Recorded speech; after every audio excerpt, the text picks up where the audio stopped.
Hello friends, welcome back to Zontech online classes platform powered by Zontech digital. जो हमारा topic चल रहा है वो टॉपिक है BCTQ program build concept through questions. SSC JEE के प्रीवियस ईयर क्वेश्चंस को हम लेके आ रहे हैं इस प्रोग्राम में और आपके साथ डील कर रहे हैं। इससे हमारा कॉन्फिडेंस लेवल बिल्ड होगा और हमें पता चलेगा कि किस तरह के क्वेश्चन फ्रिक्वेंटली पूछे जाते हैं। मेरा सब्जेक्ट है फ्लूइड मैकेनिक्स। हम फ्लूइड मैकेनिक्स के बारे में डील करेंगे।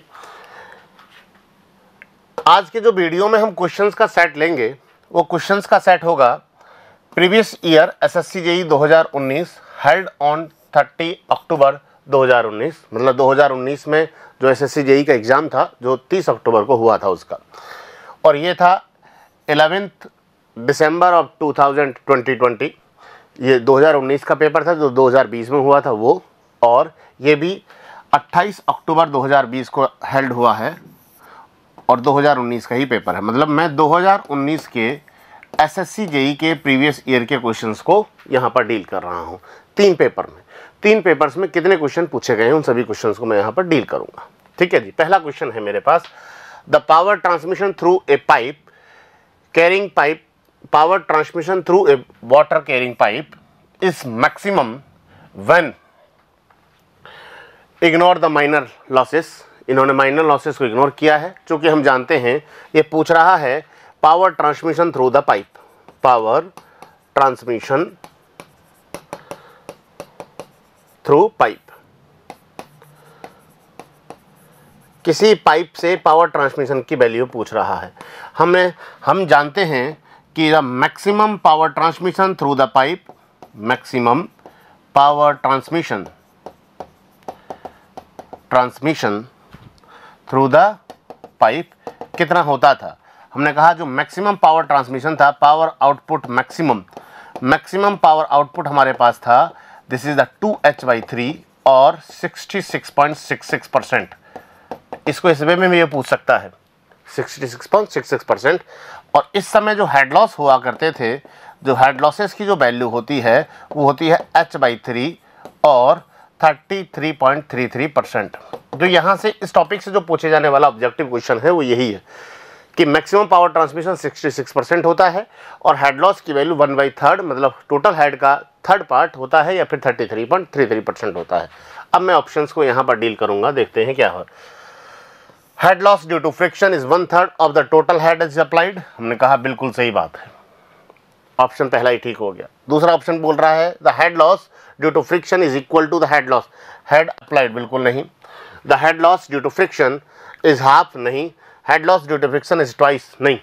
हमने कहा जो हेड लॉस होगा यहाँ पर, हेड लॉस टोटल हेड का 1/3 होगा, 1/3 पार्ट होगा, और जो पावर ट्रांसमिशन होगा वो 2H/3 मतलब 66.66% होगा। आप इस फॉर्मेट में भी याद रखें, इस फॉर्मेट में भी फ्रिक्वेंटली पूछा जाता है। ठीक है जी। नेक्स्ट प्रॉब्लम मैं देखता हूँ। 0.1 मीटर क्यूब ऑफ वाटर, यह है मीटर क्यूब पर सेकेंड, ये ध्यान रखें, यह है meter cube per second. 0.1 meter cube per second water flow through a pipe of area is 0.25 meter square, मतलब एरिया कितना है 0.25 मीटर स्क्वायर है, which later reduced to 0.1 meter square, what is the velocity of the flow reduced by। मतलब हमने कहा है कि भैया जो डिस्चार्ज है ना वो है, डिस्चार्ज है 0.1 मीटर क्यूब पर सेकेंड, ये डिस्चार्ज है। और यहाँ पर जो हमारा पाइपलाइन है वो पाइपलाइन का जो डायमीटर है इस तरह से है, वो रिड्यूस हो रहा है।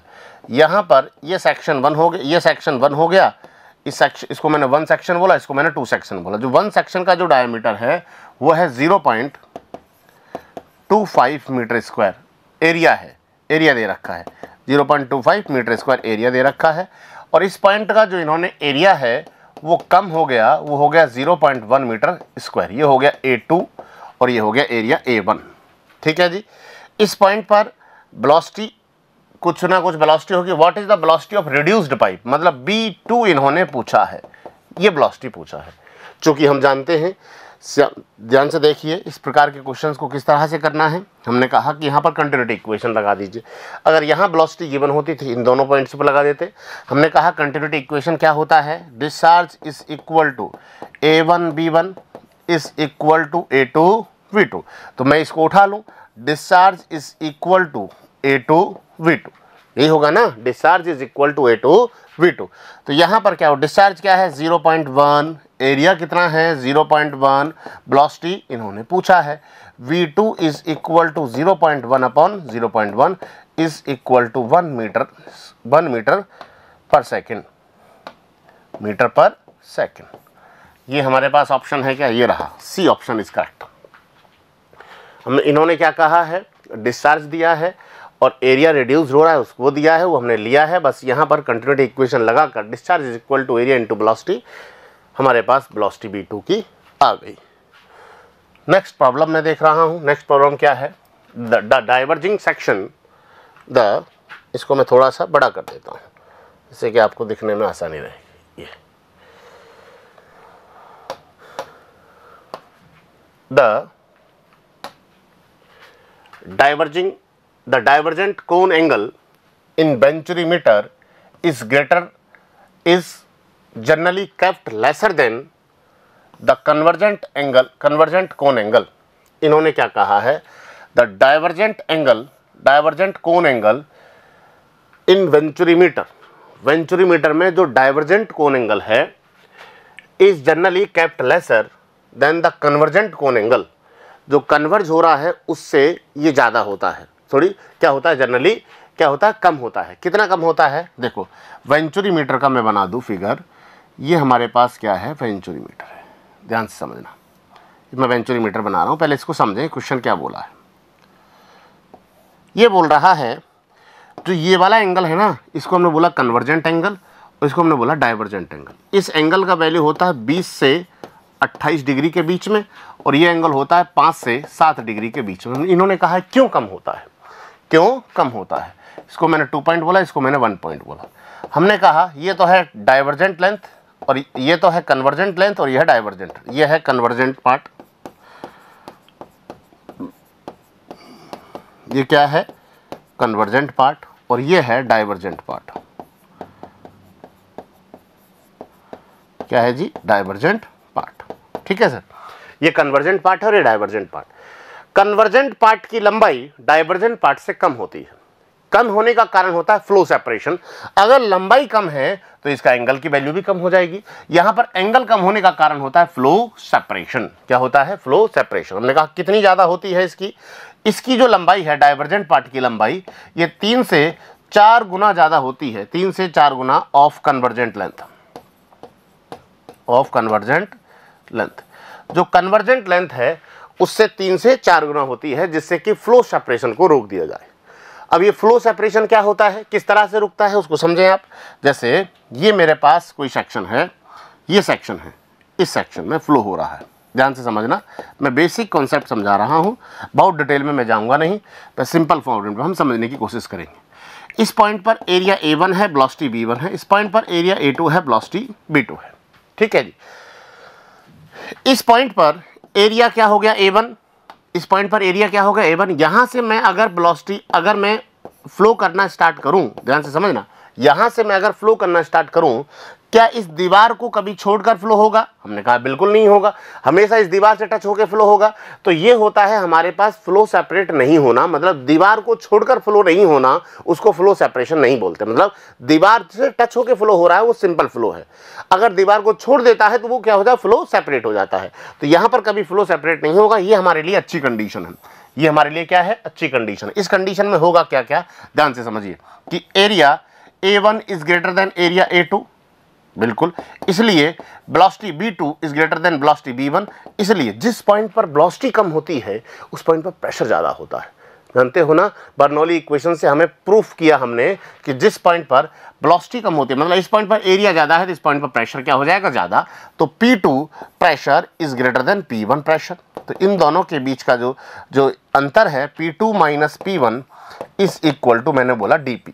यस और no, P2 minus P1 is equal to dP। अब P2 ज्यादा है, P2 मेरे लिए क्या है, ज्यादा है, ध्यान से समझना। ये P2 प्रेशर ये रहा और P1 प्रेशर ये है, मतलब P1 pressure is greater than P2। ठीक है जी। तो ये हो गया मेरे पास dP बराबर P2 minus P1 is equal to negative value. भाई P2 प्रेशर क्या हो गया, इस पॉइंट पर प्रेशर क्या हो जाएगा जी, जो हमने अभी बोला था उसी को दोबारा मैं रिपीट कर रहा हूं। जिस पॉइंट पर एरिया ज़्यादा होता है उस पॉइंट पर प्रेशर क्या हो जाता है, ज़्यादा हो जाता है। जिस पॉइंट पर एरिया कम होता है उस पॉइंट पर प्रेशर कम हो जाता है। ठीक है जी, जिस पॉइंट पर एरिया कम होता है उस पॉइंट पर प्रेशर क्या हो जाता है, कम हो जाता है। मतलब प्रेशर वेलोसिटी के इन्वर्सली प्रोपोर्शनल की तरह बिहेव करेगा। जिस पॉइंट पर वेलोसिटी बढ़ेगी उस पॉइंट पर प्रेशर कम होता रहेगा। तो इस पॉइंट पर क्या हो जाएगा जी, इस पॉइंट पर क्या होगा, प्रेशर की वैल्यू तो क्या हो जाएगी, कम हो जाएगी और वेलोसिटी बढ़ जाएगी। इस पॉइंट पर प्रेशर की वैल्यू तो क्या हो जाएगी, कम हो जाएगी। इस पॉइंट पर प्रेशर की वैल्यू तो बढ़ जाएगी लेकिन वेलोसिटी कम हो जाएगी। तो ये हो गया नेगेटिव। इन दोनों के जो बीच का जो डिफरेंस है ये बोला मैंने dx, इन दोनों के बीच का डिफरेंस क्या बोला, dx। तो dp अपॉन dx की वैल्यू यहाँ पर क्या हो गई, नेगेटिव। ये हो गया मेरे पास फेवरेबल कंडीशन। ये मेरे पास क्या है, फ्लो फेवरेबल कंडीशन। इस कंडीशन में कभी फ्लो सेपरेट नहीं होगा, इस कंडीशन में कभी फ्लो सेपरेट नहीं होगा। दूसरा कंडीशन ये है, देखो ये तो है फ्लो फेवरेबल कंडीशन। दूसरा कंडीशन मेरे पास ये है डाइवर्जिंग। ठीक है जी, इस डाइवर्जिंग सेक्शन में अगर मैं इसको ध्यान से देखूं और इसमें मैं फ्लो करना स्टार्ट कर देता हूं, यहां से फ्लो हो रहा है, ध्यान से समझना। अगर मैं फ्लो यहां से तेजी से कर दूं, बहुत तेजी से फ्लो होने लगेगा, तो इस दीवार से बगैर टच हुए फ्लो जाने लगेगा। देखो बहुत तेजी से फ्लो होगा तो इस दीवार से बगैर टच हुए फ्लो जाने लगेगा। This is the flow separation. ये क्या होता है, फ्लो का सेपरेशन। ऐसा नहीं होना चाहिए, इसलिए हम इसको बड़ा बनाते हैं। क्यों बड़ा बनाया उसको समझने की कोशिश करें। इस पॉइंट को मैंने 1 पॉइंट नाम दिया, इस पॉइंट को मैंने 2 पॉइंट नाम दिया। ठीक है जी, इस पॉइंट पर एरिया A1, वेलोसिटी B1, इस पॉइंट पर एरिया A2, इस पॉइंट पर वेलोसिटी B2। कंफ्यूज मत होना, वो 1 2 है, वही है। बस अब मैंने डाइवर्जिंग सेक्शन को लिया, पहले कन्वर्जिंग सेक्शन को ले लिया। इस पॉइंट पर प्रेशर क्या हो जाएगा, P1, इस पॉइंट पर प्रेशर क्या हो जाएगा, P2। देखो इस पॉइंट पर वेलोसिटी ज्यादा है तो प्रेशर कम हो जाएगा, इस पॉइंट पर वेलोसिटी कम है तो प्रेशर क्या हो जाएगा, ज्यादा हो जाएगा। तो हमारे पास क्या हो गया, P2 pressure is greater than the P1 pressure. तो हमारे पास dP बराबर क्या हो गया, पॉजिटिव वैल्यू। तो dP अपॉन dx की वैल्यू कितना हो जाएगा जी, dP अपॉन dx का वैल्यू कितना हो जाएगा, positive. This is the unfavourable condition. अगर ऐसी कंडीशन ये आती, इस कंडीशन में फ्लो सेपरेट होने के चांसेस है, इस कंडीशन में फ्लो सेपरेट होने के चांसेस है। और dP अपॉन dx की वैल्यू क्या मिली हमें, पॉजिटिव मिली। dP अपॉन dx की वैल्यू क्या मिल रही है, पॉजिटिव मिल रही है। तो ये हमारे लिए अनफेवरेबल कंडीशन होती है। तो मैं करूं क्या कि ये फेवरेबल की तरफ चला जाए। फेवरेबल कंडीशन कौन सी है, फेवरेबल कंडीशन कौन सी है जी, dP अपॉन dx की वैल्यू अगर नेगेटिव होती है तो फ्लो कभी सेपरेट नहीं होगा, और फ्लो सेपरेट नहीं होगा वो हमारे लिए अच्छा है, लॉसेस कम होंगे। तो हम क्या करें कि ये इसकी तरफ शिफ्ट हो जाए। मैंने कहा कि एरिया कम ज़्यादा नहीं हो सकता, तो इसलिए प्रेशर की वैल्यू भी कम ज़्यादा नहीं हो सकती, और dP तो हमेशा कांस्टेंट रहेगा। dP की वैल्यू क्या रहेगी, कांस्टेंट रहेगी। अब रही बात किसकी, dx की। अगर मैं dx को, if dx is increase then dP upon dx is decrease, और dP अपॉन dx को मैं कितना डिक्रीज करूं कि इसकी तरफ चला जाए, कि फ्लो सेपरेट ना हो। तो हम क्या करते हैं, ये जो dx है ना, इसकी दूरी को बढ़ा देते हैं। इसकी दूरी, जब dx इंक्रीज होगा, ध्यान से समझो, जब dx क्या हो जाएगा, इंक्रीज होगा तो dP अपॉन dx की वैल्यू क्या होने लगेगी, कम, और ये फ्लो सेपरेशन कम होने लगेगा। फ्लो सेपरेशन क्या होने लगेगा, कम होने लगेगा। जब मैं इसकी लंबाई जो dx है, ये वाली dx, इस वाले dx से, ठीक है जी। देखो ये वाली जो दूरी है, यहां से यहां तक की दूरी से ये दूरी 3 से 4 गुना ज्यादा कर देता हूं तो फ्लो सेपरेशन रुक जाता है। अब अगर मैं इसकी दूरी ज्यादा करूंगा तो यहां पर ये कर्व क्या हो जाएगा, कम हो जाएगा, तो ये एंगल भी कम हो जाएगा। इसलिए ये एंगल क्या होता है, कम होता है। आंसर क्या हो जाएगा, flow separation. Avoid the flow separation.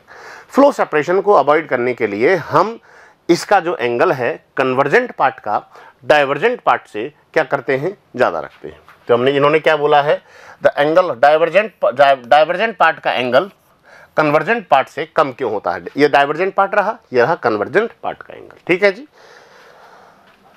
Next है हमारे पास the SI unit of kinematic viscosity.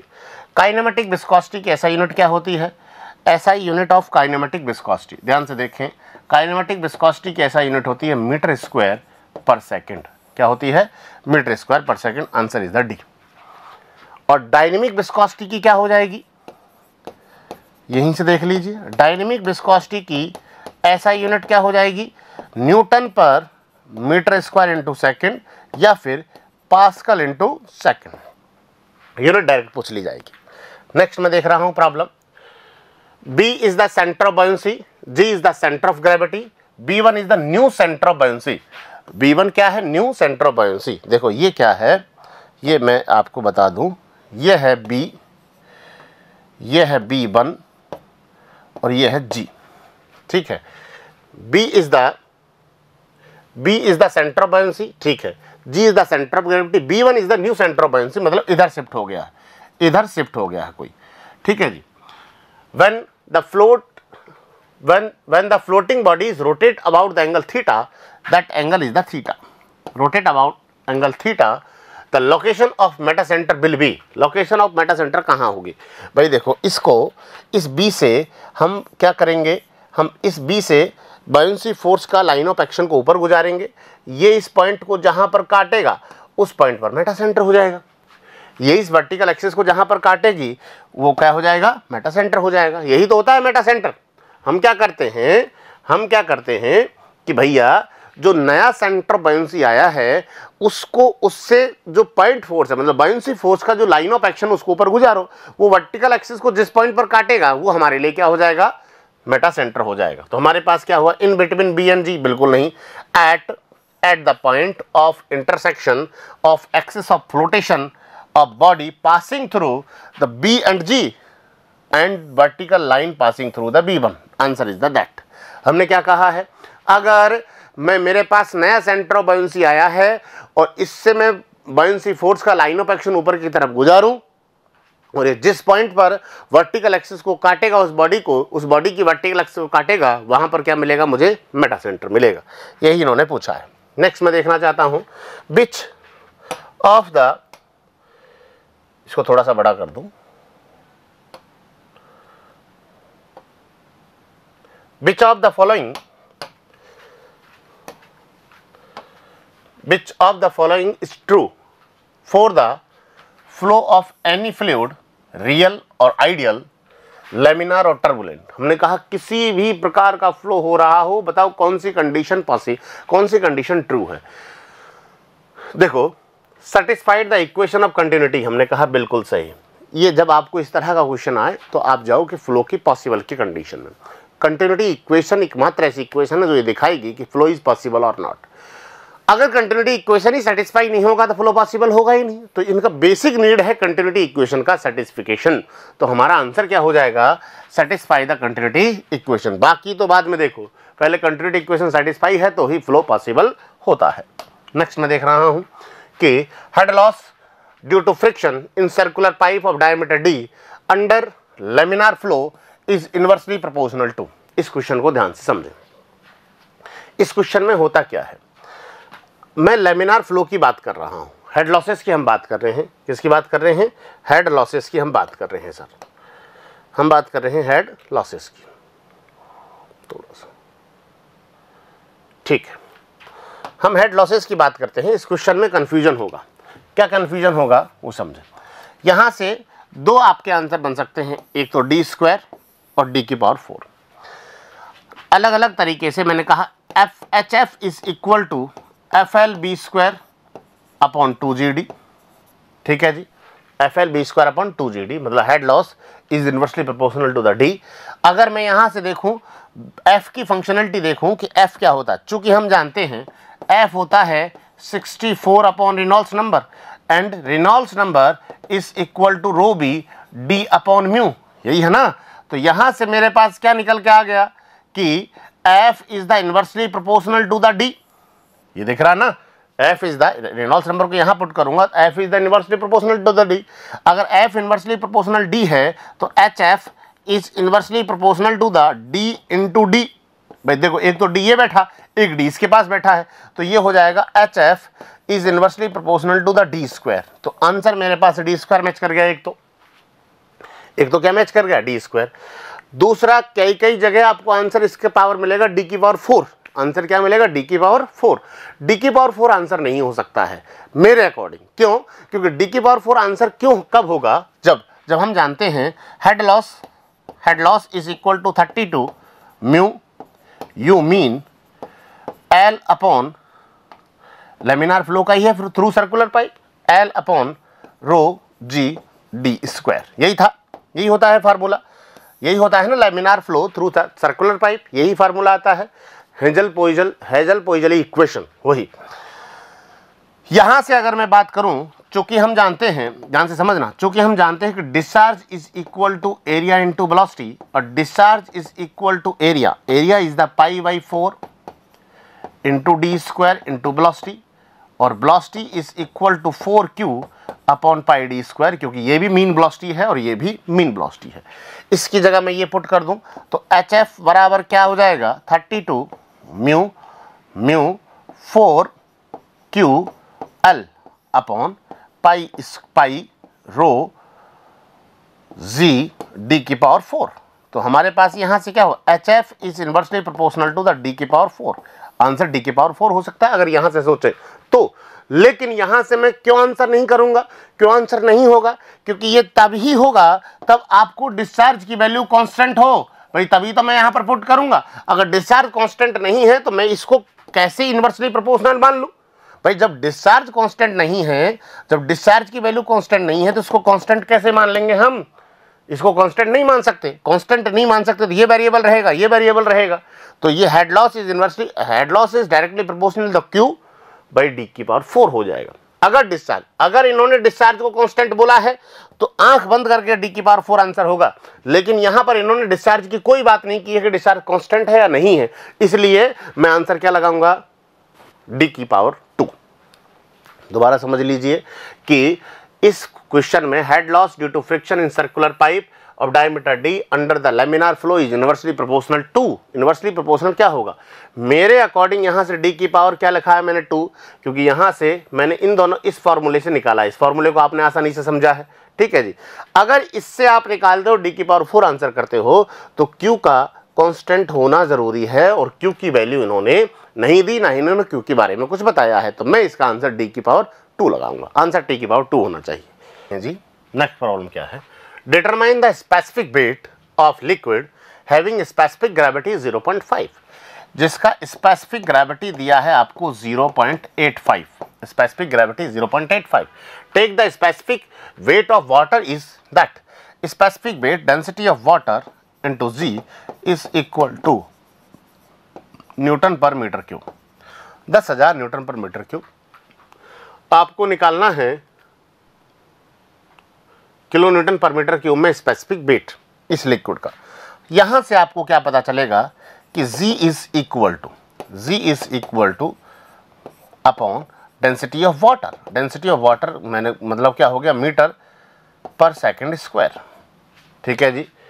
10 metre पर सेकंड स्क्वायर जी की वैल्यू आ गया। जी क्या होगा, डेंसिटी ऑफ वाटर से डिवाइड करना पड़ेगा। डेंसिटी ऑफ वाटर से डिवाइड किया तो इन्होंने 10 मीटर पर सेकंड स्क्वायर माना है। तो यहां से मेरे पास क्या चाहिए, हमारे पास क्या चाहिए कि इससे स्पेसिफिक फ्लूइड का स्पेसिफिक ग्रेविटी दिया है, यस और नो।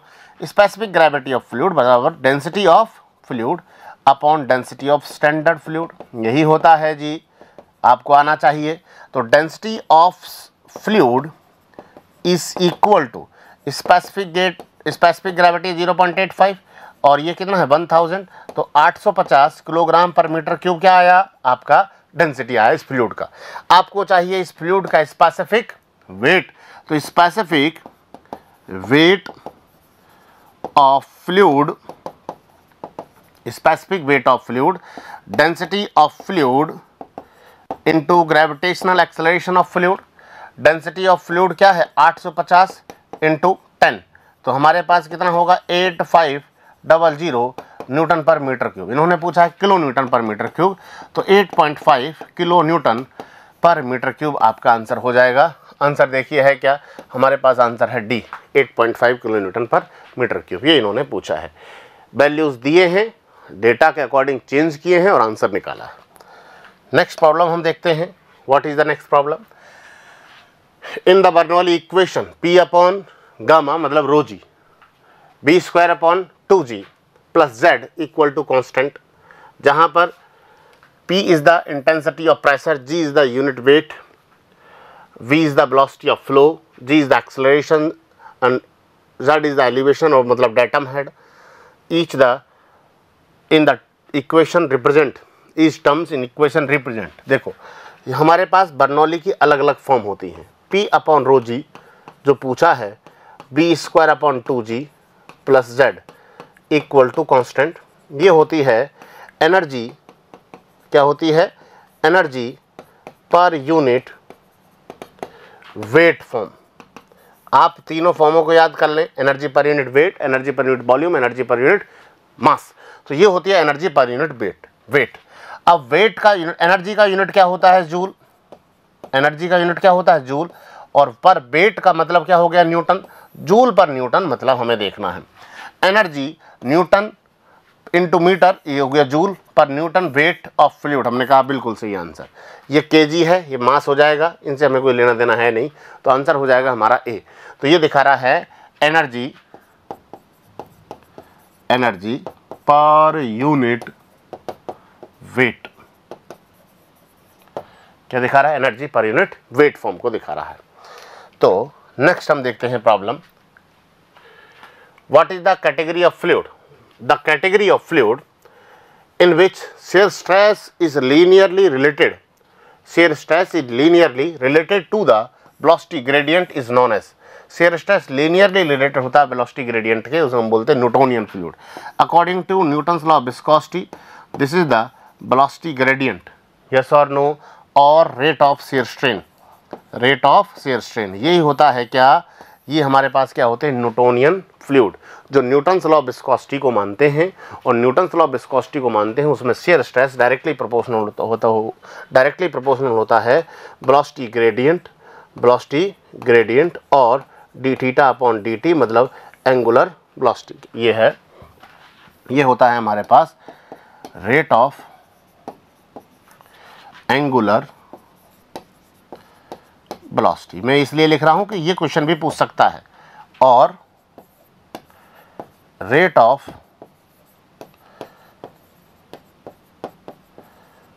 शेयर स्ट्रेन और वेलोसिटी ग्रेडियंट तो पूछ लिया उन्होंने। अगला क्वेश्चन क्या पूछ सकता है, linearly related the rate of angular velocity, इस तरह से पूछ सकता है। ठीक है जी।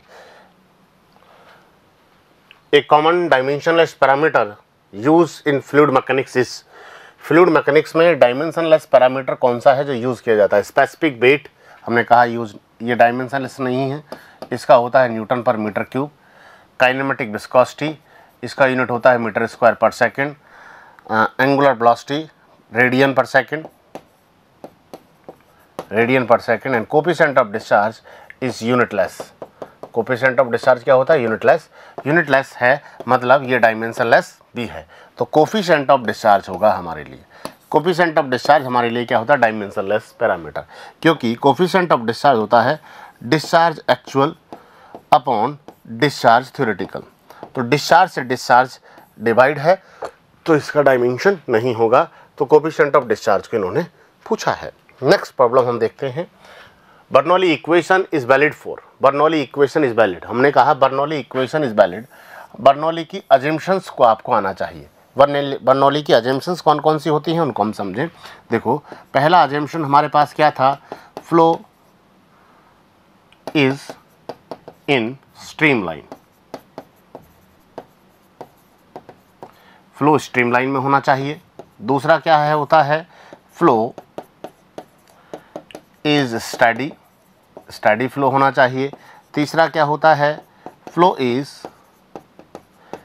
इनकम्प्रेसिबल, फ्लो क्या होना चाहिए, इनकम्प्रेसिबल। चौथा क्या होना चाहिए, फ्लो इज इनविसिड फ्लो होना चाहिए, मतलब विस्कस फोर्सेस क्या होने चाहिए, जीरो। और जब विस्कस फोर्सेस जीरो हैं तो फ्लो इज इरोटेशनल, तो इरोटेशनल फ्लो होना चाहिए। ठीक है जी। अब ये अजम्पशंस जहां वैलिड हैं वहां बर्नौली वैलिड है। तो इन्होंने क्या पूछा है कि Bernoulli equation is invalid for, Bernoulli की अजम्पशंस कौन सी नहीं है, इन्होंने ये पूछा है। इनकम्प्रेसिबल फ्लो ये सही है, स्टेडी फ्लो सही है, विस्कस फ्लो ये हमारे लिए गलत बात हो गई, तो ये हमारा आंसर हो जाएगा। इनवैलिड कहाँ होगा, विस्कस फ्लो में, हमारे पास विस्कस फ्लो नहीं चाहिए, इनविजिड फ्लो चाहिए जहाँ विस्कस फोर्सेस की वैल्यू क्या हो, 0 हो। What is the SI unit of dynamic viscosity, dynamic viscosity, जब हमने काइनेमेटिक विस्कोसिटी वाला क्वेश्चन देखा तब इसको देखा था, पास्कल इनटू सेकंड इसका आंसर है, ठीक है जी, पास्कल इनटू सेकंड इसका आंसर है। नेक्स्ट हम देखेंगे the concept which defined the pressure at a certain horizontal level, the concept which defined pressure at a certain horizontal level in a static fluid is proportional to the vertical distance of the surface, is proportional to the vertical distance of the surface of the fluid is called, this is the hydrostatic paradox. ये जो definition लिखा है इसको हम क्या बोलते हैं, hydrostatic paradox. देखो, the concept is defined the pressure at a certain horizontal level, वह कंसेप्ट जो किसी सर्टेन हॉरिजॉन्टल लेवल पर प्रेशर को डिफाइन करे in a static fluid is proportional to the vertical distance of the surface is called, vertical distance of the surface, ये है hydrostatic paradox होता है। मैं आपको दिखाता हूं हाइड्रोस्टैटिक पैराडॉक्स की डेफिनेशन। हाइड्रोस्टैटिक पैराडॉक्स क्या होता है, in the fluid dynamics the hydrostatic paradox speak about the liquid pressure at all point at the same depth, all point at the same depth, मतलब सेम डेप्थ पर जितने point बैठे हुए हैं horizontal level से सेम डेप्थ पर हैं, it is defined as the pressure at the certain horizontal level in the fluid, pressure at the certain horizontal level in the fluid is proportional to the vertical distance to the surface of the fluid। हमने कहा जो same horizontal level पर point बैठे हैं वो vertical level से जितने नीचे पर, जितनी दूर नीचे, जितने कहाँ पर है, नीचाई पर है, उन सभी पॉइंटों पर प्रेशर क्या हो जाएगा, सेम हो जाएगा। अगर सेम वर्टिकल डिस्टेंस है तो, अलग अलग वर्टिकल डिस्टेंस है तो अलग अलग प्रेशर होगा, इसे हम बोलते हैं हाइड्रोस्टैटिक पैराडॉक्स। आंसर क्या हो जाएगा मेरा, आंसर इज द सी। इन्होंने क्या बोला है, अगर मैं किसी हॉरिजॉन्टल लेवल से नीचे की तरफ जाता हूँ और स्टैटिक फ्लूइड है और इस हॉरिजॉन्टल लेवल से मैं नीचे की तरफ गया हूं वर्टिकल डिस्टेंस x पर, और वर्टिकल डिस्टेंस x पर जितने भी पॉइंट बैठे हुए हैं सभी पॉइंटों पर प्रेशर का वैल्यू सेम होगा, this is the hydrostatic paradox. ठीक है जी, ये इन्होंने पूछा है। नेक्स्ट प्रॉब्लम मैं देखता हूं, नेक्स्ट प्रॉब्लम क्या है, ए fluid in which shear stress is more than the yield value, a fluid in which shear stress is more than the yield value and it is proportional to the rate of shear strain, this is known as the ideal fluid। Tau is equal to mu du upon dy is plus b, this is the ideal plastic और Bingham plastic, इसको हम क्या बोलते हैं, ideal plastic और Bingham plastic. b is equal to positive, this is the yield stress, ये क्या होता है, yield stress, this is the ideal plastic fluid। हमने कहा वे फ्लूइड जिनमें shear stress is more than the yield value, इससे ज़्यादा होगा, shear stress की वैल्यू क्या है, ज़्यादा है, yield वैल्यू, उसको हम बोलते हैं yield stress। मतलब वे फ्लूइड जिनको डिफॉर्म करने के लिए इनिशियल फोर्स की जरूरत होती है उन्हें हम आइडियल प्लास्टिक फ्लूइड कहते हैं। ठीक है जी, और इसमें shear stress किसके प्रोपोर्शनल है, रेट ऑफ shear strain के प्रोपोर्शनल है। नेक्स्ट मैं देख रहा हूँ, in a flow velocity field is given by, velocity field given है, क्या दिया हुआ है वो ध्यान से देखें, v is equal to 2x square, v is equal to 2x square i plus 6x square y j cap. ठीक है जी, j cap. Flow is 3 dimensional, flow is physically possible and rotational flow is physically not possible, flow is physically not possible, इस तरह की questions आपके पास option है। हमने देखना चाहते हैं कि कौन सा ऑप्शन करेक्ट होगा। तो जब इस तरह का क्वेश्चन आपको दिया हुआ होता है तो सबसे पहले आप चेक किया करो कि कंटिन्यूटी इक्वेशन वैलिड है या नहीं है। अगर कंटिन्यूटी इक्वेशन वैलिड नहीं है तो फ्लो पॉसिबल नहीं होगा। तो मैं इसको क्या लिख सकता हूँ कि v is equal to U I plus V J. तो u और मतलब इसका मतलब क्या हो गया इन दोनों इक्वेशन से, u बराबर क्या हो गया 2x स्क्वायर और v बराबर क्या हो गया 6x स्क्वायर y। तो हमारे पास यहाँ से क्या हो जाएगा, del u upon del x मैं अगर निकालूं तो मेरे पास कितना हो जाएगा 4x, क्या हो जाएगा 4x हो जाएगा। ठीक है जी, del u upon del x क्या हो जाएगा 4x, और del u upon del y अगर मैं निकालूं तो मेरे पास इसको डिफ्रेंशिएट करूंगा तो क्या हो जाएगा 6x²। ये आपके पास वैल्यू हुई भाई। जब इसको मैं डिफ्रेंशिएट करूंगा तो हमारे पास क्या हो जाएगा 4x, इसका वजह 6x²। तो हम जानते हैं continuity equation del u upon del x plus del b upon del y, del v upon del y should be 0, but 4x plus 6x square is not equal to 0. This continuity equation is not satisfied. This equation is not satisfied the continuity equation, that's why flow is not possible. Flow possible नहीं होगा, तो हमारे पास क्या हो जाएगा flow is physically not possible. Yes or no? Answer क्या हो जाएगी मेरा flow is physically not possible. हम सबसे पहले इस तरह के क्वेश्चन में आप कंटिन्यूटी इक्वेशन को सेटिस्फाई करके देखेंगे। Froude number is the ratio of, हमने कहा Froude number is the ratio of inertia force upon gravity force. Inertia force upon gravity force क्या होगा, answer is the b, inertia force to gravity force is the Froude number. Next मेरे पास है for a pipe of diameter 1 metre when the running full होके बह रहा है the hydraulic mean depth will be. हमने कहा हाइड्रोलिक मीन डेप्थ जो होती है वो होती है area upon periphery, wetted area upon wetted periphery. Full होके बह रहा है तो π/4 d² अपॉन πd, d से d कैंसिल, पाई से पाई कैंसिल, तो d/4। अब भैया d कितना दिया है 1 metre, d is given the 1 metre, yes और नो। तो hydraulic mean depth is equal to 1/4 is equal to 0.25 metre. Answer is the daily 0.25 metre. ठीक है जी। नेक्स्ट प्रॉब्लम मैं देखता हूं, Which of the following statement is true about the laminar flow through the pipe? Laminar flow हो रहा है किसी pipe से, कौन सा स्टेटमेंट सही है? देखो पहला है fluid particle move along straight line, move along straight line parallel path इन लेयर्स। हमने कहा स्ट्रेट लाइन में चलते हैं और लेयर टू लेयर चल रहे हैं पैरेलल पाथ में, बिल्कुल सही बात है। Path of the individual particle cross path of the neighbouring particle, बिल्कुल नहीं। हमने कहा कि कोई पार्टिकल अपने पास वाले फ्लूइड पार्टिकल के पाथ को क्रॉस करेगा, बिल्कुल नहीं, क्योंकि यहाँ पर तो लैमिना होता है, लेयर बाय लेयर फ्लो हो रहा है, तो लेयर बाय लेयर फ्लो हो रहा होता है, एक पार्टिकल दूसरे पार्टिकल को क्रॉस नहीं करेगा, इसलिए ये तो गलत हो गया। तीसरा कंडीशन क्या है, Reynolds number is less than the 2000, बिल्कुल सही। Reynolds number is more than, नहीं, आंसर हो जाएगा हमारा 1 and 3। Answer is 1 and 3, both 1 and 3 statement are correct. ठीक है जी। In 1/36 model of spillway the velocity is 2 metre पर second, what is the corresponding velocity of prototype?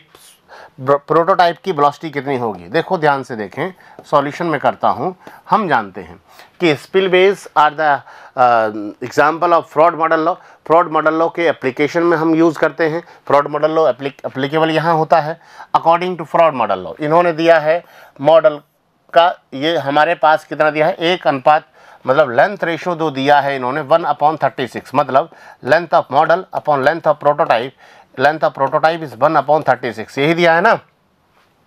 Length of model upon length of prototype is 1/36। The velocity of model, the velocity is 2 metre पर second, what is the corresponding velocity of prototype? मतलब velocity of model is equal to 2 metre पर second, तो इन्होंने पूछा है velocity of prototype is what. हम जानते हैं कि भैया velocity ratio is equal to √LR। Velocity ratio कितना था, √LR, फ्रॉड मॉडल लॉ के अकॉर्डिंग। तो हमने कहा वेलोसिटी रेशियो को मैं क्या कर दूं, velocity of prototype upon velocity of model equal to length of prototype upon length of model. तो आपको कितना दिया है, velocity of prototype velocity of model दिया है 2, और लेंथ ऑफ प्रोटोटाइप और लेंथ ऑफ मॉडल 36/1 दिया है ना, ये रहा 36/1। तो हमारे पास कितना हो जाएगा, प्रोटोटाइप 2/36, 2 × 36, 2 × 6 इक्वल टू 12 मीटर पर सेकेंड आपका आंसर मिलेगा। तो हमारे पास है 12 मीटर पर सेकेंड। कोई समस्या, आप डायरेक्ट फॉर्मूला याद रखें, मैं आपको क्लास में भी बताता हूँ कि क्वेश्चन जो आएगा वो क्वेश्चन फ्रॉड मॉडल लॉ से ही पूछा जाता है न्यूमेरिकल प्रॉब्लम में ज़्यादातर। तो फ्रॉड मॉडल लॉ से उन्होंने पूछा है, कोई कैलकुलेशन नहीं होगी, कोई समस्या नहीं है, बस कॉन्सेप्ट आता है तो आसानी से इसको कर पाओगे। नेक्स्ट प्रॉब्लम हम देखते हैं। यहाँ पर हमारी प्रॉब्लम्स कंप्लीट हुई। यहाँ पर हमारी प्रॉब्लम्स कंप्लीट हुई जो 2019 में पूछे गई हैं 3 पेपर्स में। तीनों पेपर्स को मैंने कंप्लीट किया है। आशा करता हूं कि आप इस तरह के क्वेश्चंस को प्रैक्टिस के बाद आसानी से कर पाओगे। और क्वेश्चन का लेवल इसी तरह से पूछा जाता है, यही क्वेश्चन घूम फिर के पूछे जाते हैं, बस इसमें डेटा चेंज कर दिया, 1/36 को 1/50 कर दिया, इस तरह से डेटा चेंज करके क्वेश्चनों को पूछ लिया जाता है। आपका जो भी टॉपिक है, जैसे फ्लूइड मैकेनिक्स मैंने स्टार्ट किया है, तो क्वेश्चंस का जो सिलेक्शन है, क्वेश्चन इस तरह से लिए हैं प्रीवियस ईयर के क्वेश्चन कि आपका पूरा सब्जेक्ट रिवाइज हो जाए। तो आप इस माध्यम से सब्जेक्ट को भी रिवाइज कर सकते हैं। इसे हम बोलते हैं बिल्ड कंसेप्ट थ्रू क्वेश्चंस। तो आप इनको देखते रहें, अपनी तैयारी को बूस्ट करते रहें, अपने तैयारी को उस लेवल तक लेके जाएं कि हम सिलेक्शन में कन्वर्ट कर लें। Thank you for watching.